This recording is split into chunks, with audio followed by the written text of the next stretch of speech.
Concentrate और पूरा video last तक समझो। ऑलराइट, डोंट गेट मतलब आधे वीडियो में बोर होकर बंद नहीं करना है, क्योंकि it's a tough chapter. I am going line by line.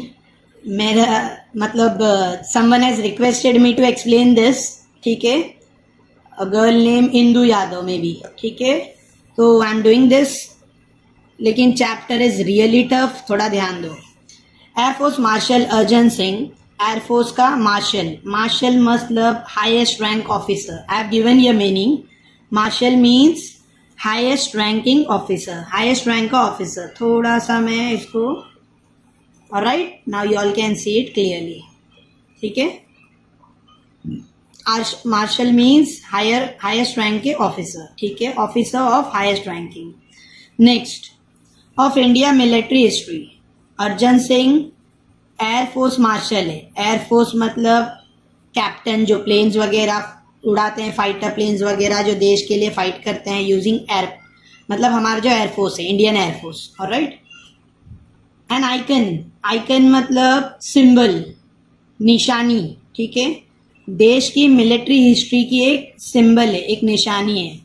Will always be remembered as a war hero, हमेशा उनको कैसे याद किया जाएगा, जैसे वॉर हीरो, जैसे उन्होंने एज अ वॉर हीरो उनको याद किया जाएगा हमेशा, ठीक है।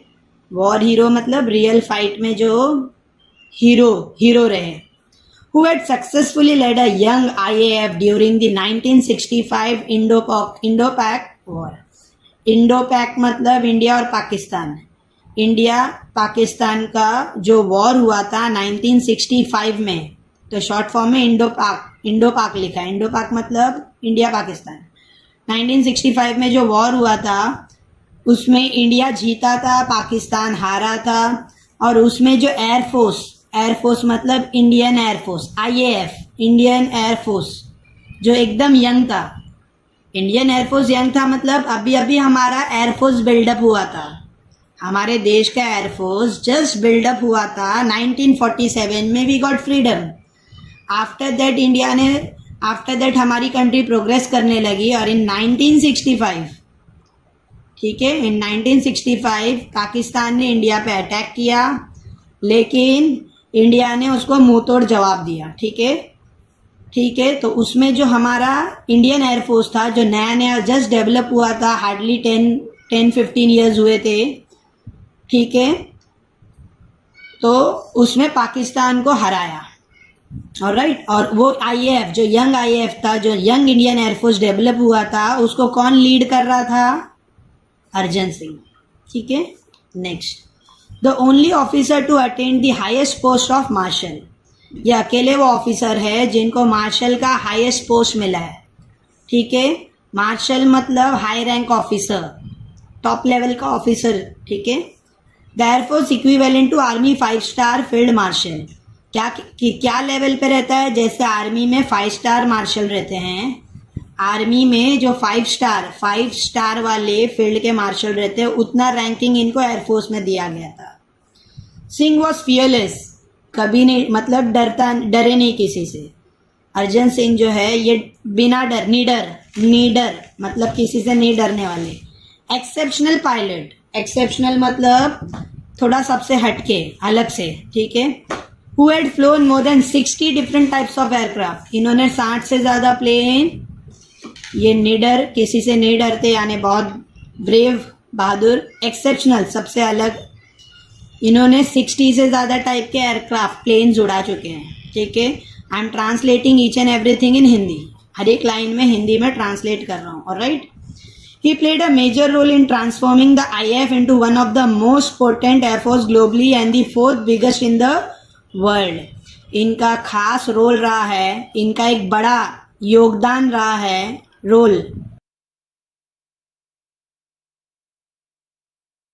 इनका एक बड़ा योगदान रहा है IAF को एक स्ट्रॉन्ग एयरफोर्स बनाने में। IAF को, इंडियन एयरफोर्स को एक स्ट्रॉन्ग, पोटेंट मतलब स्ट्रॉन्ग, यह meaning is also given. Potent means powerful, मैंने अपने हिसाब से स्ट्रॉन्ग लिख दिया है, इट्स पावरफुल, ओके, ताकतवर, ठीक है। तो IAF को एक स्ट्रॉन्ग एयरफोर्स बनाने में इनका बड़ा योगदान रहा है, ठीक है। और दुनिया में IAF चौथा सबसे बड़ा एयरफोर्स है globally and the fourth biggest in the world. All over the world सबसे बड़े जो एयरफोर्स है उसमें चौथे नंबर पे इंडियन एयरफोर्स है. ऑलराइट, अभी यहाँ पे देखो डबल इन्वर्टेड कॉमा है. Double inverted comma mean someone is, ठीक है, समवन इज सिंग, तो कोई बोल रहा है. कौन बोल रहा है? Will come to know. His contribution to the Indian air force is monumental to the least. क्या बोला जा रहा है? उन्होंने जो इंडियन एयरफोर्स में कंट्रीब्यूट किया वो मैक्सिमम से मिनिमम तक सब कुछ है. मॉन्यूमेंटल मतलब very important, enormous. Monumental to least मतलब you can call it top to bottom. जैसे आदमी बोलने में वी यूज, जैसे बोलने में मुहावरा यूज करते हैं, तो वैसा ये एक मुहावरे टाइप का वर्ड है, फ्रेज है. Monumental to least. मॉन्यूमेंटल मतलब of great importance. To least, least मतलब कम से कम. यानी ही वॉन्ट्स टू से, ये जो भी कह रहा है, इट्स डबल इन्वर्टेड कॉमा, मतलब कोई कह रहा है तो वो कह रहा है कि उन्होंने अपना कंट्रीब्यूशन सब कुछ किया, यानी very important things to least, सबसे कम सब कुछ कंट्रीब्यूट किया एयरफोर्स को. किन्होंने? अर्जन सिंह ने. ऑलराइट, अर्जन सिंह ने अपना सब कुछ इंपॉर्टेंट टू लीस्ट सब कुछ कंट्रीब्यूट किया. The IAF grew with him. IAF उसके साथ ही बढ़ा. IAF I told you it's Indian air force. He was the epitome. He was the epitome of military. Epitome का मीनिंग यहाँ दिया है क्या? A perfect example. मिलिट्री के लिए एक परफेक्ट एग्जाम्पल है. He was the epitome of military leadership. Military leadership का एक प्रॉपर एग्जाम्पल है in classical sense. And it is therefore not surprising that he was honoured with the rank of air force marshal. और इसके लिए इसमें कोई surprise की बात नहीं है. इसलिए इसमें कोई सरप्राइज यानी अम्यूज होने की बात नहीं है, वंडर की बात नहीं है कि उनको क्या मिला है? Rank of air force marshal. उनको एयरफोर्स मार्शल का ऑनर मिला है. किसने कहा ये सब? Former vice chief of IAF Kapil Kak. Former मतलब जो रिटायर हो गए, तो रिटायर होने के बाद, ठीक है, उसको कहते हैं फॉर्मर, मतलब पास्ट, पहले वाले, ठीक है. वाइस चीफ ऑफ IAF, जो वाइस चीफ थे IAF के, जिनका नाम है कपिल काक, उन्होंने ये सब कहा है किनके बारे में? अर्जन सिंह के बारे में. ऑलराइट, तो डबल इन्वर्टेड कॉमा दिया है, ठीक है. फॉर्मर मतलब रिटायर्ड, या फिर you can call it ex. हम लोग बोलते हैं ना EX, ex chief vice chief of IAF, यानी नाम क्या उनका? Kapil Kak. Next, Singh was honoured with the rank of marshal on Republic Day on 2002. कब दिया गया उनको ये मार्शल का रैंक? रिपब्लिक डे के दिन 2002 में. सैम होर्मुसजी, फ्रामजी, जमशेदजी, मानसेवक and KM Kariappa were the only two army general honored with the rank of the field marshal. इनके अलावा और दो ऑफिसर्स को ये रैंक मिला है. क्या नाम है? थोड़ा सा हार्ड नाम है. सम होर्मुसजी, फ्रामजी, जमशेदजी, मानसेवक, Manekshaw and KM Cariappa. थोड़े से टिपिकल नाम है, ठीक है. नेक्स्ट, आगे. Known as a man of few words, Singh was not only a fearless pilot but also had profounded knowledge about air power and applied it in a wide spectrum of area. सिर्फ ये मतलब man of few words नहीं है, सिर्फ बोलते ना बोल बच्चन वाले नहीं है. ही यूज टू स्पीक लेस, हो सकता है, ठीक है, लेकिन सिर्फ बात वाले नहीं है, बल्कि वो एक नीडर पायलट है. नीडर मतलब जो डरता नहीं हो, ठीक है. फियरलेस मतलब जो डरता नहीं हो. But also had propounded knowledge. इसके अलावा एक तो नीडर पायलट है और उसके अलावा उनके पास बहुत नॉलेज है अबाउट एयर पावर, हवा के ताकत के बारे में उनको अच्छा खासा बहुत बड़ा नॉलेज है. और इनको उन्होंने अप्लाई किया, मतलब खुद यूज करके देखा. एक्सपीरियंस वाले, एयर पावर का एक्सपीरियंस और नॉलेज है, ठीक है. While flying a plane you should have a knowledge of air. Plane उड़ाने के लिए, जैसे पतंग उड़ाने के लिए एग्जाम्पल दे रहा हूँ, पतंग is small example of plane, ठीक है. पतंग उड़ाने के लिए हवा का नॉलेज जरूरी है. हवा किस डायरेक्शन में, पतंग उस डायरेक्शन में जाएगा। वैसा ही for a pilot it should have a good knowledge of air, और इनके पास नॉलेज ही नहीं था बल्कि इन्होंने अप्लाई भी किया, एक्सपीरियंस भी लिया उसका। Singh has assiduously led the IAF during 1965 war. Assiduously का मीनिंग यहाँ दिया है, क्या है? Working hard and showing careful attention to.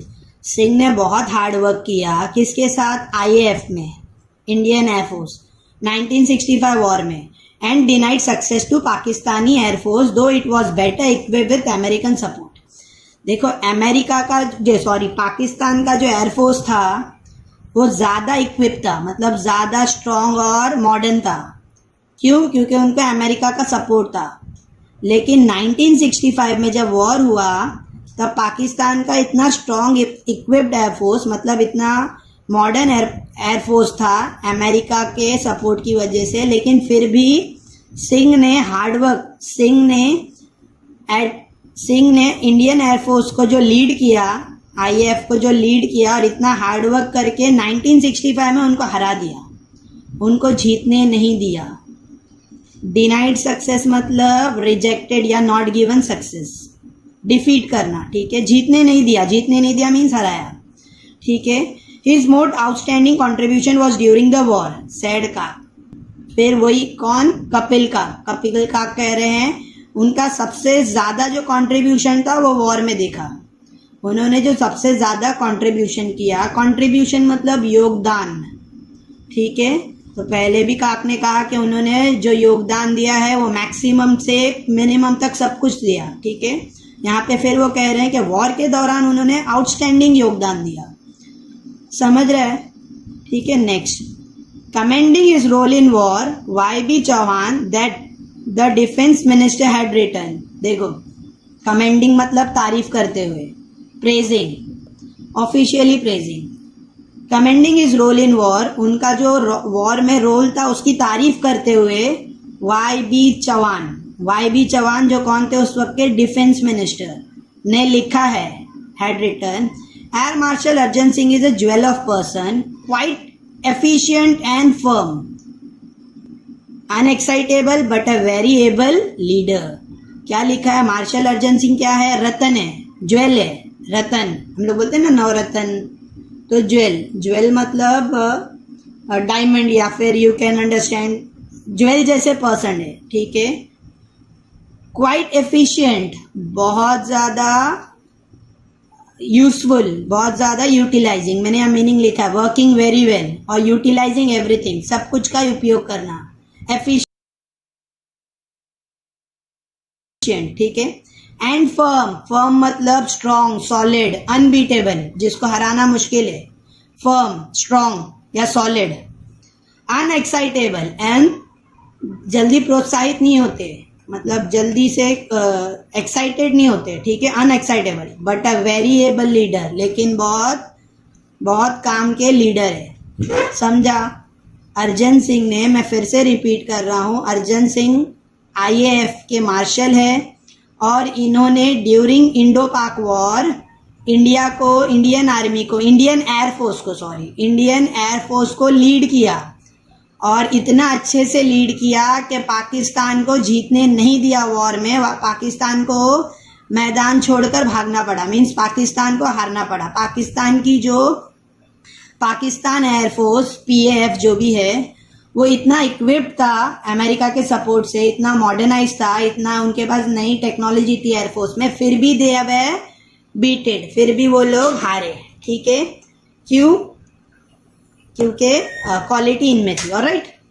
ऐसा मिनिस्टर्स और कपिल काक और जो भी है प्रीवियस, जो भी फॉर्मर वाइस चीफ है एक्सेट्रा, वो लोग इनकी तारीफ में कह रहे हैं।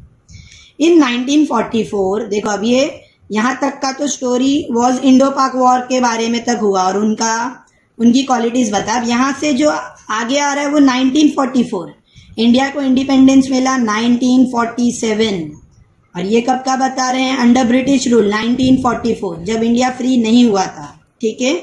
The marshal had lead a squadron against the Japanese during the Arakan campaign, flying close as support mission during the crucial Imphal campaign, and later assisted the advance of Allied force to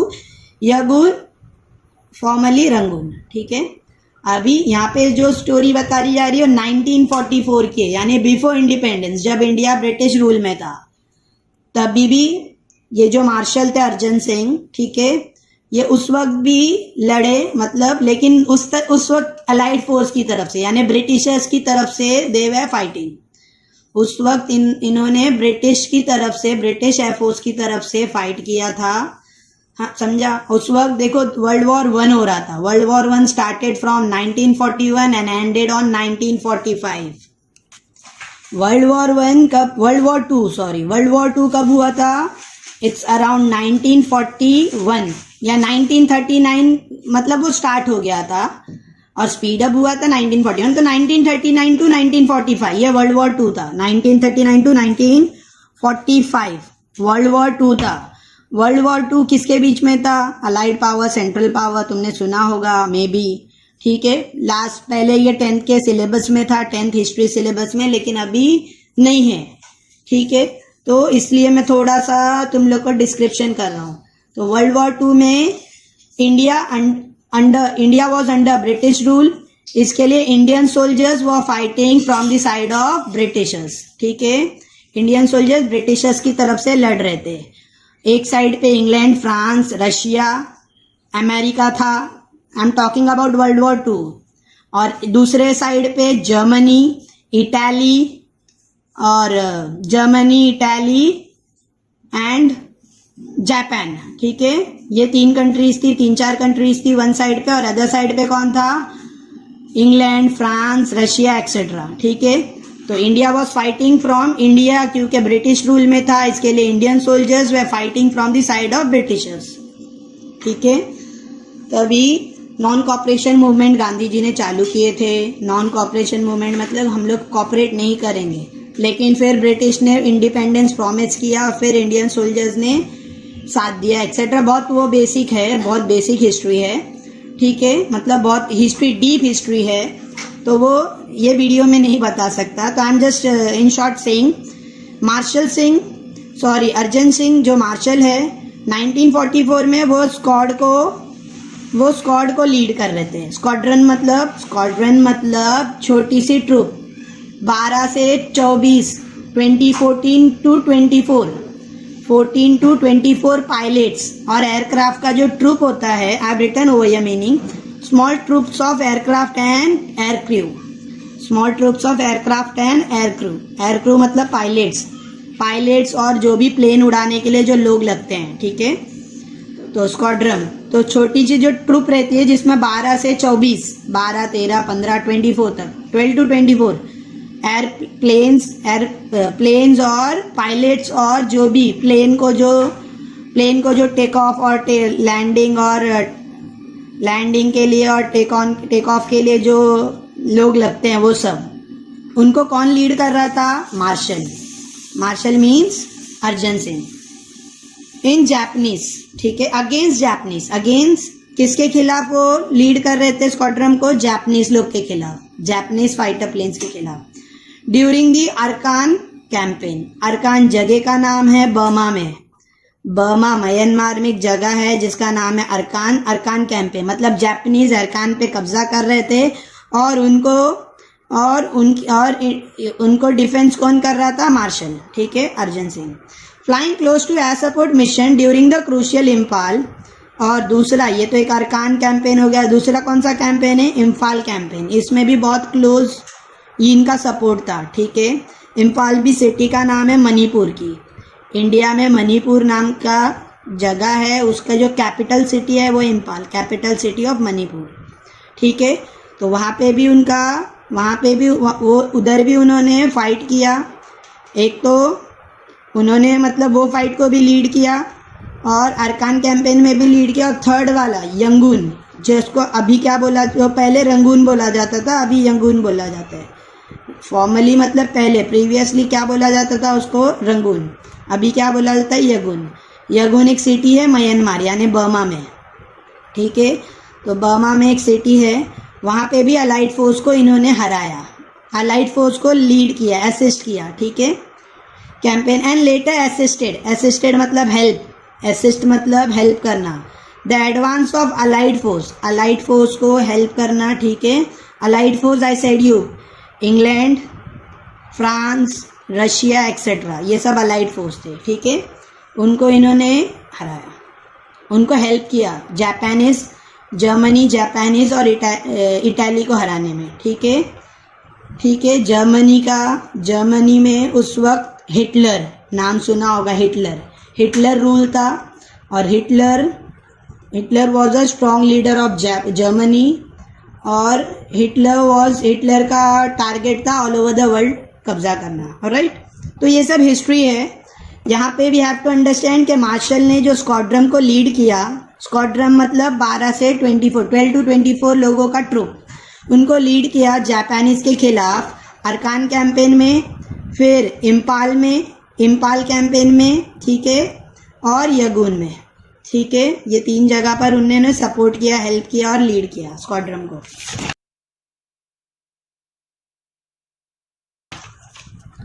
So this paragraph is a little bit tough one, this last one, इसमें बहुत सारे words है, इसके लिए मैंने इसको थोड़ा ज़्यादा टाइम लिया एक्सप्लेनेशन में। Next, in recognition of the feat, in recognition of his feat, he was awarded the Distinguished Flying Cross DFC on the spot by Supreme Allied Commander of Southeast Asia, ठीक है। उनकी इस कारनामे को in recognition मतलब पहचानना, recognise करना, of his feet मतलब स्किल, करेज, स्ट्रेंथ, उनकी इस कला को, इस हिम्मत को, इस ताकत को पहचानते हुए, ठीक है, मतलब उनके अंदर ये जो क्वालिटी थी उसको पहचानते हुए उनको उसी वक्त एक अवार्ड मिला, स्पॉट पर अवार्ड मिला। क्या अवार्ड मिला? Distinguished flying cross, DFC. उनको डीएफसी अवार्ड किया गया स्पॉट पर ही। किसने अवार्ड किया था? By the supreme allied commander. किसने अवार्ड किया था? Supreme allied commander of south east Asia. यहां तक समझा? जो उस वक्त अलाइड का सुप्रीम, जो उस वक्त अलाइड कमांडर, जो उस वक्त अलाइड पावर का सुप्रीम कमांडर था। अलाइड पावर, मैं फिर बोल रहा हूं, allied power was England, France, Russia etcetera, ठीक है। और सेंट्रल पावर उस वक्त वो थे, एक्सेस पावर ये थे जर्मनी, इटाली एंड एक्सेस और सेंट्रल पावर, ठीक है। इनका जो भी नाम था, जर्मनी, इटाली और जापान, ये वन साइड पे थे और अदर साइड पे अलाइड पावर थे। तो अलाइड के जो कमांडर ने उसी वक्त उनको, अलाइड के जो साउथ ईस्ट एशिया के कमांडर थे, उन्होंने अर्जन सिंह को स्पॉट पर क्या दिया? डीएफसी अवार्ड किया, ठीक है। डीएफसी मतलब डिस्टिंग्विश्ड फ्लाइंग क्रॉस। और ये पहले थे, ये पहला हिंदुस्तानी, पहले इंडियन थे, द फर्स्ट इंडियन पायलट, पहले इंडियन पायलट थे जिनको ये अवार्ड रिसीव हुआ। Singh was selected for the empire pilot training course at royal air force, RAF। उसके बाद उनको क्या? Carnival in 1938। देखो उसके पहले, ये 1944 का सीन है, ठीक है। और उसके पहले 1938 में उनको क्या सिलेक्ट किया गया था? थोड़ा हम लोग और पास्ट में जाते जा रहे हैं, ठीक है। पहले 1965 डिस्कस किए थे, फिर हमने क्या डिस्कस किया था? 1944 का जो वर्ल्ड वॉर 2 था वो, फिर 1938 में उनको क्या सिलेक्ट किया? रॉयल एयरफोर्स, RAF, ठीक है। रॉयल एयरफोर्स RAF क्रैनवेल मतलब इंग्लैंड में एक जगह का नाम है। क्रैनवेल इंग्लैंड के गांव का नाम है, उसके पास में रॉयल एयरफोर्स है। वहां पे उनको क्या सिलेक्ट एज अ व्हाट? उनको एम्पायर पायलट ट्रेनिंग में सिलेक्ट किया गया था। एम्पायर पायलट ट्रेनिंग कोर्स में सिलेक्ट किया गया था 1938 में, ठीक है, जब वो 19 साल के थे, ठीक है। यहाँ तक फुल स्टॉप। वापस ये सेंटेंस वापस एक्सप्लेन कर रहा हूँ। सिंह को, अर्जन सिंह को 1938 में एम्पायर पायलट ट्रेनिंग कोर्स के लिए सिलेक्ट किया गया था। किधर? रॉयल एयरफोर्स में। रॉयल एयरफोर्स इंग्लैंड का है। इंग्लैंड में एक विलेज है क्रेनवेल करके, उसके पास रॉयल एयरफोर्स है, रॉयल एयरफोर्स, उसमें उनको सिलेक्ट किया गया था। और जब उनको सिलेक्ट किया गया था वो साल था 1938 और उस वक्त उनकी एज थी 19 ईयर्स। अर्जन सिंह की एज थी 19 years. He retired from the service in 1969।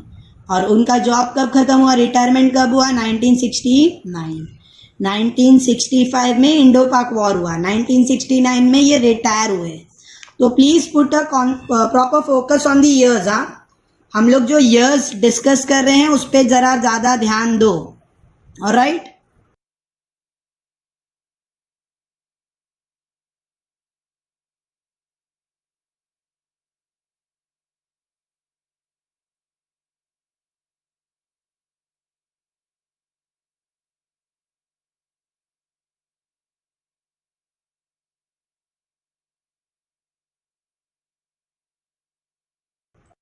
Now, Singh was born on April 15, 1919 in Lyallpur. Now Faisalabad Pakistan. अब उनके बॉर्न की स्टोरी कब पैदा हुए? 1950 अप्रैल 15 को 1919. ठीक है. कहाँ पैदा हुए? लयलपुर. लयलपुर पाकिस्तान में है और अभी उसका नाम फैसलाबाद है. पहले लयलपुर था, अभी क्या नाम है? Faisalabad. And completed education at Montgomery, now Sahiwal, Pakistan. और अपनी पढ़ाई कहाँ कंप्लीट की उन्होंने? मॉन्टगोमेरी में, जिसको अभी शेवाल कहते हैं, सहीवाल, जिसको अभी सहीवाल कहते हैं, पाकिस्तान में.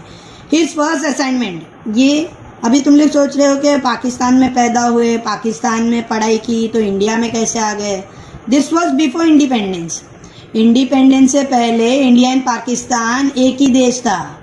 There were no border. Pakistan नाम का कोई देश ही नहीं था, पूरा इंडिया था. 1947 में जब पार्टीशन हुआ तब पाकिस्तान नाम का देश बॉर्न हुआ. ठीक है.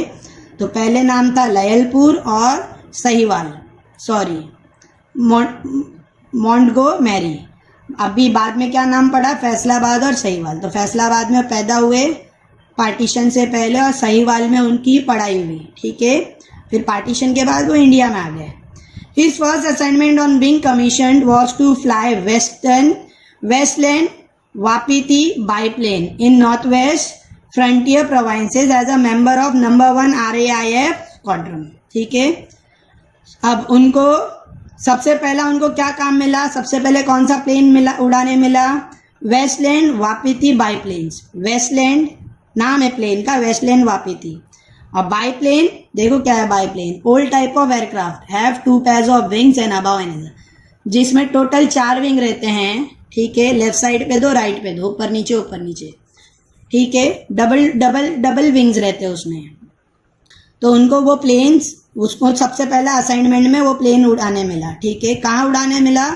North West Frontier provinces. North west provinces में उनको प्लेन उड़ाने के लिए असाइनमेंट मिला था. और as a number 1 RIF squadron, RIAF, royal Indian air force squadron का नंबर 1. ठीक है. After a brief stint with the newly form number 2 RIF, ये नंबर 1 RIF स्क्वाड्रन है. बाद में नंबर 2 RIF भी बना, नंबर 2 RIF भी बना. ठीक है. विथ अ ब्रीफ स्टिंट का मीनिंग याद दिया, शॉर्ट पीरियड ऑफ वर्क, थोड़ा सी काम के बाद नंबर 2 RIF स्क्वाड्रन बना. Where the marshal flew against the tribal force, जहाँ पे newly form number 2 RIF squadron form हुआ. Where the marshal flew against the tribal force, वहां पे मार्शल को किसके? ट्राइबल फोर्स के अगेंस्ट में प्लेन उड़ाना था. He later move back to number 1, फिर बाद में उनको फिर से नंबर 1 स्क्वाड्रन में लिया गया as a flying officer to fly the Hawker Hurricane. ठीक है. उनको फिर से मतलब नंबर 2 में उनको शिफ्ट किया गया, फिर से नंबर 1 में लिया गया स्क्वाड्रन में, और यहाँ पर उनको ऑफिसर के पोस्ट पे रखा गया. और कौन सा प्लेन उड़ाने मिल रहा था? हॉकर ह्यूरिकेन नाम का प्लेन. ठीक है. सिंगल सीट का ब्रिटिश प्लेन है, ब्रिटिशर्स इंग्लैंड का सिंगल सीटर का फाइटर प्लेन है. ठीक है. हॉकर ह्यूरिकेन नाम है उसका. He was promoted to rank of squadron leader in 1944, और 1944 में उनको स्क्वाड्रन लीडर के रैंक में डाला गया. 1944, अभी देखो हमने 1944 का पीछे भी पढ़े. 1944 में वो स्क्वाड्रन को लीड कर रहे थे. स्क्वाड्रन को वो 1944 में लीड कर रहे थे अगेंस्ट जापानीज. ठीक है. और स्क्वाड्रन का मीनिंग मैं बता चुका हूँ. ठीक है. उसमें वो लीड कर रहे थे जापानीज के अगेंस्ट में, और उसमें ही उन्होंने बहुत ज़बरदस्त बहादुरी दिखाई. मतलब उसमें ही उन्होंने जो अपना बोलते ना अपनी स्किल दिखाई, और जिसकी वजह से उनको DFC मिला. DFC का स्पॉट पे ऑन स्पॉट अवार्ड मिला. ऑलराइट. फिर से 1944 आगे. For the role in successfully leading the squadron in combat he was awarded the distinguish, वापस वही लिखा है जो ऊपर रीड के, वापस वही लिखा है। उन्होंने जो सक्सेसफुली रीड किया स्क्वाड्रन को, ठीक है, स्क्वाड्रन इन कॉम्बैट, कॉम्बैट मतलब फाइट, फाइट में जो सक्सेसफुली लीड किया उसके लिए उनको अवार्ड मिला। कौन सा अवार्ड? डीएफसी। तो ये ऊपर वाली लाइन वापस continue. On August 15, 1947, he achieved the unique honor of leading a flypast of over 100 IAF aircraft over the Red Fort in Delhi. और 1947, 15 अगस्त 1947 को उनको ऑनर मिला, उनको ऑनर दिया गया। क्या ऑनर दिया गया? 100 IAF एयरक्राफ्ट को लीड करने का। 1947 में जब इंडिया आज़ाद हुआ, ठीक है, तो फर्स्ट टाइम जब इंडिया की आज़ादी का जश्न मनाया जा रहा था, तो रेड फोर्ट, लाल किला, दिल्ली का जो रेड फोर्ट है, लाल किले के ऊपर हर साल, देखो हर साल रेड फोर्ट के ऊपर ऑन इंडिपेंडेंस डे प्लेन से परेड होती है। मतलब प्लेन से, फाइटर प्लेन से जो बोलते हैं ना, सल्यूट किया जाता है, फ्लैग को सलामी दी जाती है लोकल लैंग्वेज में, ठीक है। तो ये जब फर्स्ट टाइम इंडिया फ्री हुआ 15 अगस्त 1947 को, तब उनको ये ऑनर दिया गया था कि 100 प्लेन्स उनके अंडर में थे, अंडर 100 प्लेन्स को वो लीड कर रहे थे, ठीक है, एयरफोर्ट, रेड फोर्ट के ऊपर, दिल्ली रेड फोर्ट के ऊपर प्लेन उड़ाने का, ठीक है। उनको प्लेन्स जो उड़ रहे थे दिल्ली रेड फोर्ट पर, उनको लीड ये कर रहे थे। लीड मतलब समझा, उनके लीडर ये थे।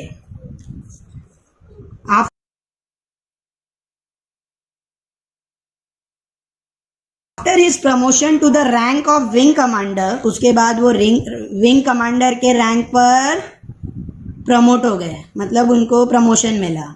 ही attended the royal staff college at UK. उन्होंने कौन सा कॉलेज अटेंड किया? यूके का royal staff college, RSC। Immediately after Indian independence he commanded Ambala in the rank of group captain in 1949। Independence के कुछ दिनों के बाद ही अंबाला में उनको ग्रुप कैप्टन में 1949 का प्रमोशन मिला। He was promoted to the rank of air commodore and took over as air officer commanding AOC। फिर उनको और एक पोस्ट मिला, वो है कमोडोर। कमोडोर मतलब कैप्टन से ऊपर का पोस्ट, ठीक है, मतलब कैप्टन के जो हायर ऑफिसर रहते हैं। और फिर उन्होंने AOC यानी एयर ऑफिसर कमांडिंग का पोस्ट संभाला, ऑपरेशनल कमांड उनके अंडर में आ गया, which later came to be known as western air command, जिसको बाद में क्या नाम पड़ा? वेस्टर्न एयर कमांड, ठीक है। देखो not so interesting I know, but है, करना है, इंपॉर्टेंट है, alright. Next, Singh had the distinction of having the longest tenure as AOC of an operational base initially from 1949 to 1952। इन्होंने, इनका एक लंबा सा टाइम, लॉन्गेस्ट टेनर मतलब लॉन्ग टाइम तक ये AOC के ऑपरेशनल कमांडर थे, ठीक है, कमोडोर थे। इनिशियली फ्रॉम 1949 टू, कम से कम लगभग 4 साल, ठीक है, 4 साल तक, और फिर बाद में 1957 से 1961, ठीक है, ये और 4 साल, यानी टोटल 8 साल तक इनके अंडर में था, ठीक है, AOC। आफ्टर इस प्रमोशन, AOC के कमांडर रहे ये आगे। आफ्टर इस promotion to the rank of air vice marshal he was appointed. जब वो एयर मार्शल बन गया, उनके बाद उनको किसके लिए अपॉइंट किया गया? AOC इन चीफ, यानी एयर कमांडिंग ऑफिसर, मतलब इन चीफ, उनको उसका AOC का चीफ बना दिया गया। पहले कमांडर थे, ठीक है, पहले एयर ऑफिसर कमांडर थे AOC, उसका उनको चीफ मतलब उसका उनको हेड बनाया गया ऑफ एन ऑपरेशनल कमांड, ठीक है। Toward the end of 1962 war he was appointed as a deputy chief of the air staff. फिर 1962 वॉर के एंड में उनको क्या, देखो यहाँ पे डेट्स बराबर देखते जाओ, 1949 से 52, 1957 से 61, क्या थे वो? AOC के मेंबर्स थे। फिर उनको AOC का 1961 के बाद उनको क्या बनाया गया? AOC इन चीफ, देखो इधर फुल फॉर्म दिया है, ठीक है। फिर 1962 वॉर के एंड में उनको क्या अपॉइंट किया गया? Deputy chief of air staff, and he became the vice chief of the air staff in 19, और पहले डेप्यूटी थे फिर वाइस चीफ 1963 में। He was the overall commander of joint air training exercise, और साथों साथ वो कौन थे, एयर ट्रेनिंग एक्सरसाइज मतलब एयर ट्रेनिंग एक्सरसाइज के जॉइंट कमांडर थे। ठीक है, नाम क्या है एक्सरसाइज मतलब वो जो जॉइंट ट्रेनिंग चलती थी उसका नाम है शिक्षा, held by IAF, RAF and RAAF।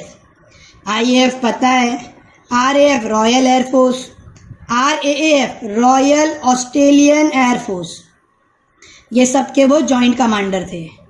मतलब ये सब ये पोजीशन के साथ, ठीक है, ये सब पोजीशन भी उनको मिली थी। ठीक है, मतलब एट अ टाइम वो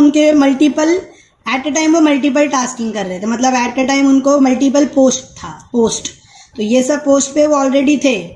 1961 तक AOC इन सी थे, 1962 तक। 1962 से 1963 में क्या बने, 1962 में 1961 के बाद AOC इन सी मतलब चीफ, 1962 में डेप्यूटी चीफ एयर स्टाफ के, 1963 में वाइस चीफ। ठीक है, नेक्स्ट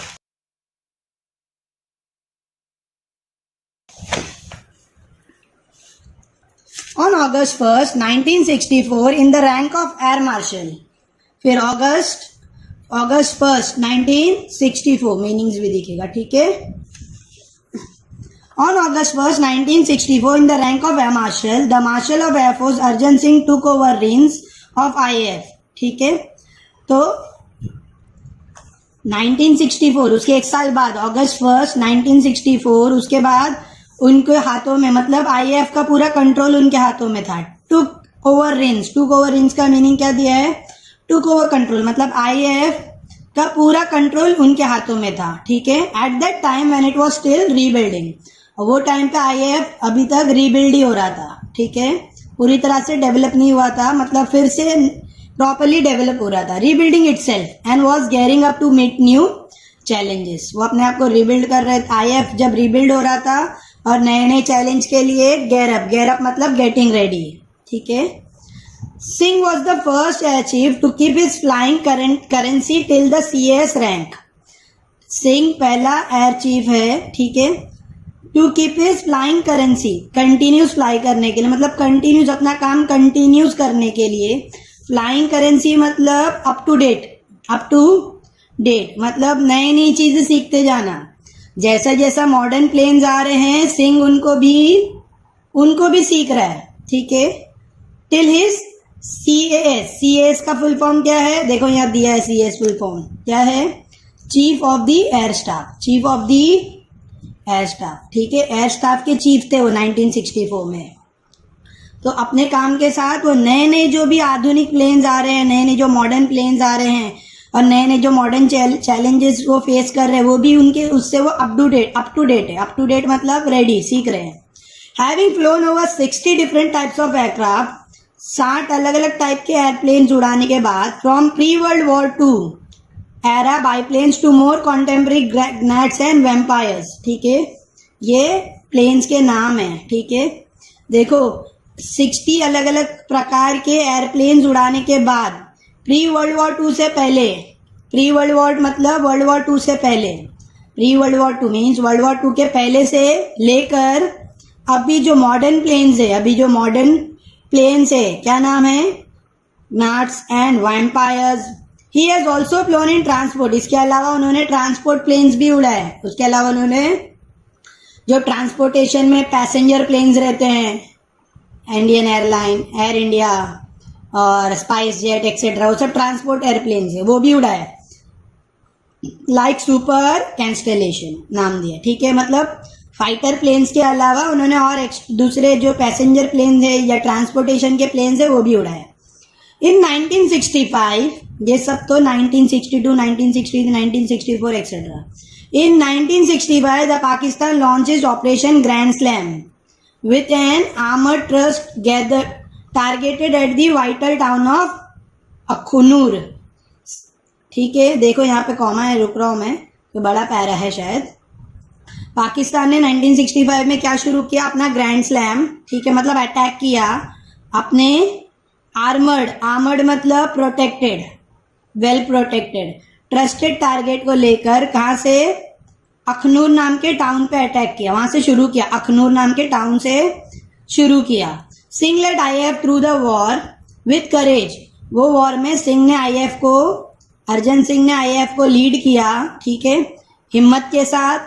डिटर्मिनेशन, डिटर्मिनेशन मतलब पूरी ताकत, हिम्मत, ठीक है, मंशा, कंफर्म करना, हाँ हम लोग जीतेंगे।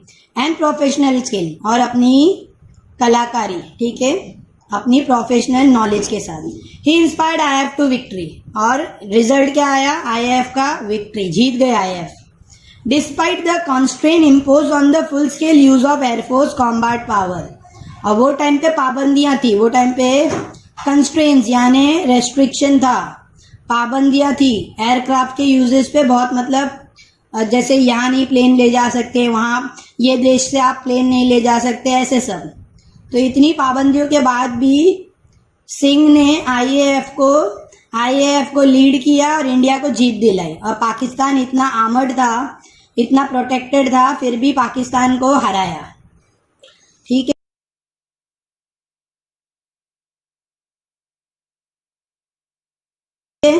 Singh was awarded Padma Vibhushan for his astute leadership of the aircraft during the war, ठीक है। सिंह को इसके लिए क्या मिला, विथ पद्मा विभूषण अवार्ड भी मिला गया, पद्मा विभूषण अवार्ड भी सिंह को इसके लिए मिला, अपनी इस एस्ट्यू मतलब शार्प एंड इंटेलिजेंट, अपनी इस इंटेलिजेंसी के लिए, इंटेलिजेंट लीडरशिप के लिए, अपनी ये इतनी होशियार और इतनी चालाकी एक्सेट्रा लीडरशिप के लिए उनको क्या मिला, पद्म विभूषण अवार्ड। वॉर के टाइम पे उन्होंने, जो सिंह ने वॉर के टाइम पे जो होशियारी दिखाई, जो चालाकी दिखाई, जो शार्पनेस दिखाया अपनी लीडरशिप में, उसके लिए उनको पद्म विभूषण अवार्ड भी मिला है।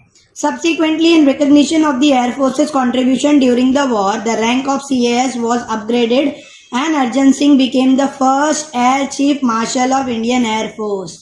ठीक है, और लोगों को पहचानने में, मतलब जैसा जैसा एयरफोर्स का इम्पोर्टेंस समझ में आने लगा देश को, उस हिसाब से आईएएफ भी बिल्डअप होने लगा और सीएएस को भी और मतलब बिल्डअप होने लगा। और अर्जन सिंह को क्या मिला, Arjan Singh first air chief marshal बने इंडिया के, ठीक है। He remained a flyer to the end of his tenure in IAF, और फिर वो आईएएफ के अपने एंड तक, मतलब जब तक रिटायरमेंट तक वो आईएएफ के, मतलब बहुत लंबे टाइम तक वो फ्लायर रहे।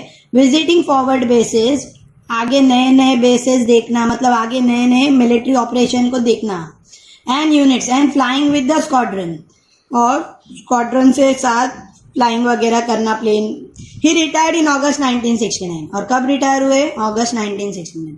There upon accepting ambassadorship in the Switzerland, और स्विट्जरलैंड के क्या बने, एम्बेसडर। रिटायरमेंट के बाद स्विट्जरलैंड के एम्बेसडर बन के रिटायर हुए।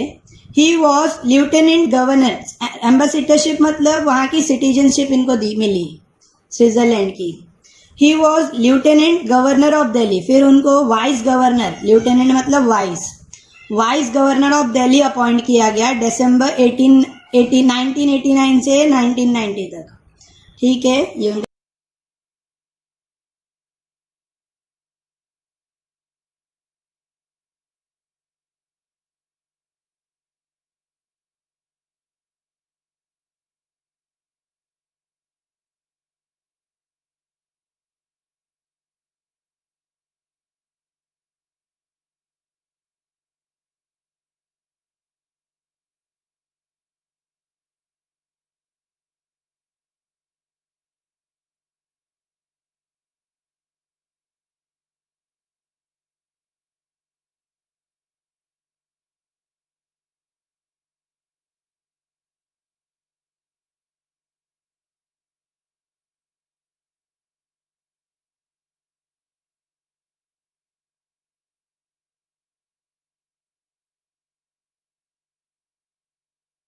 पिक्चर है। Having been a source of inspiration to all personnel of armed force through the year, the government conferred the rank of Marshal of Air Force upon Arjan Singh in January 2002, यानी 2002, ठीक है। उन दूसरे बोलते हैं ना नए आर्मी ऑफिसर्स के लिए inspiration, personal of arm force मतलब नए ऑफिसर्स के लिए नए आर्म फोर्स, इंडिया के तीन, हमारे हर देश के 3-4 आर्म फोर्स रहते हैं, जैसे मिलिट्री, ठीक है, एयरफोर्स, नेवल, ठीक है, ये 3 बेसिक आर्म फोर्स हर देश के हैं। तो हर आर्म फोर्स पर्सनल के लिए इंस्पिरेशन के तौर पर, ठीक है, गवर्नमेंट ने उनको एक रैंक दिया, एक पोजीशन, एक रिस्पेक्ट दी, और वो दिया गया था जनवरी 2002 में, making him the first and only five-star rank officer with Indian air force. उनको सिर्फ वो अकेले और पहले और अकेले five-star rank officer Indian air force के। ऑलराइट, समझा होगा चैप्टर।